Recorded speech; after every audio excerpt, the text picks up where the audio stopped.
来乡亲啊，继续来看这件又搁查到山鸟鼠的集团。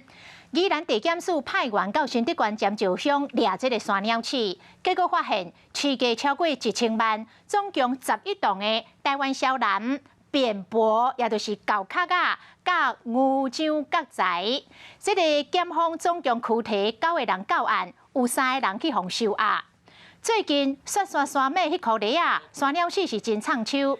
宜兰地检署到新德县的尖石乡、桃园市的复兴区、新北市的三峡、英歌等8个所在来搜索，抓到收插仔回这个大盘商，总共是拘提9个人到案，透明问笔录，其中3个人涉嫌重大防收押，专案继续扩大来侦办。Hello， 大家好，我是乃瑜，要教给大家2个任务。第一个，华视新闻的脸书专页，你按赞了吗？